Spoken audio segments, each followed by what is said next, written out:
Hey everyone, welcome to This Explainer. I am absolutely thrilled to have you here today.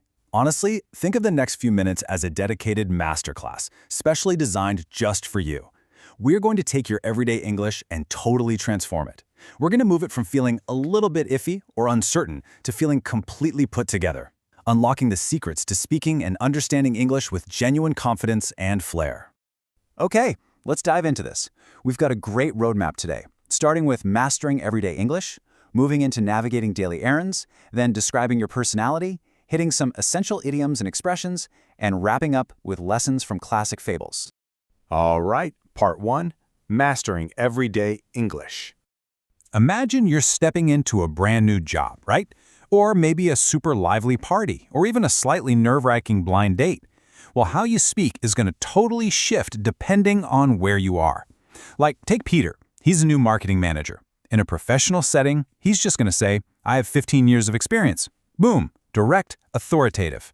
But then, switch over to a casual party and you've got Jesse saying, I'm from here, good old Chicago. Totally relaxed, right? And then there's Newton, the friendly neighbor, saying, you're new to the neighborhood? I can give you some tips. You see, adapting your tone to fit the context is literally the very first step to true fluency.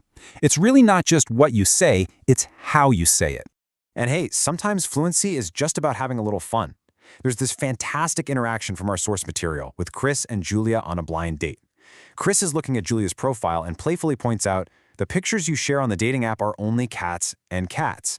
I mean, it's hilarious. Julia says they're cute, and Chris smoothly turns that into a compliment. Injecting that kind of humor and making playful observations, that's what makes your conversational English feel incredibly natural, warm, and, decidedly less robotic. Moving right along to Section 2, Navigating Daily Errands. So let's move from social stuff to the real practicalities. A day in the life, basically. We're going to focus on running everyday errands without that sudden, terrifying wave of panic when it's your turn to speak. I mean, ordering food over the phone, it can be so stressful because you can't even see the person. Now, what's really interesting about this is that if you just follow a foolproof formula, it removes all the anxiety. Check this out. First, state your method. I'd like to make an order for pickup. Easy. Then smoothly list your items using the word also, like also a soup. Next, specify your preference. Say medium rare, or just confidently ask, what do you recommend? And finally, just finish it up clearly. That's all. Boom. It's structured, polite, and absolutely effective. And look, precision with your vocabulary is just as crucial when you're running errands in person. Imagine this guy, Tom, at the hair salon. His hair is a complete mess, and he's got a massive date coming up. Now, if he just asks for a generic trim, he might walk out looking completely different than he wanted. But because he knows specific terms, like asking for a fade haircut, shorter on the sides, longer on top, Tom guarantees he's going to get exactly what he envisions and look super sharp. All right, Section 3, Describing your personality. So I want to ask you directly, when you look at your own life, are you a tidy person who plans absolutely everything? Or are you more of a spontaneous person who just goes with the flow? On one hand, we've got the organized traits, tidy, clean, put together, a real doer who takes action. But on the flip side, we have spontaneous traits, creative, messy, free. And I really want to emphasize here that both of these are completely normal. They're widely used in everyday English to describe ourselves. So which words best describe you? Now, a quick heads up. You do need to navigate personality adjectives a bit carefully. Take the word scatterbrained. It describes someone who isn't organized and forgets things easily, right? But it carries some heavy cultural weight.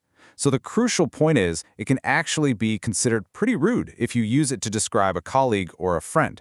If you need to point out someone's lack of organization politely, it is always safer to just use the word messy.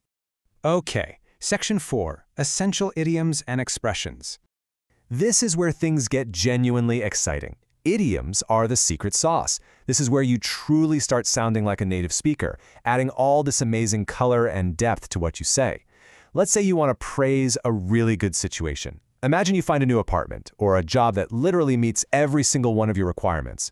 You wouldn't just say, it's good. No, you'd say, it checks all the boxes. And if they throw in a free parking spot, wow, that is the icing on the cake. Now, maybe the rent is slightly high, but you decide the location makes it totally worth it, so you're going to figure out the budget and make it work. See how natural that sounds? On the flip side, we need phrases for when things are, well, not so perfect. And these are essential for making daily decisions and just managing stress. If the weather looks terrible for a picnic, you'd say the plan is iffy. If your friend is asking where to eat and you don't want to choose, just hand over the responsibility and say, hey, it's up to you. And what about when you make a little mistake while practicing your English? Please don't sweat it. Seriously, don't worry about it. Once you master these phrases, well, that's it. You're good to go. And when you need to express absolute shock. Oh, idioms give you that perfect touch of narrative flair. We've got this highly dramatic workplace story from our sources where this character Alice receives a terrifying box at her office. She opens it and it is literally full of fake snakes sent by her jealous rival Jenny. I mean, no way, right? Asking where on earth did this package come from perfectly captures that absolute disbelief.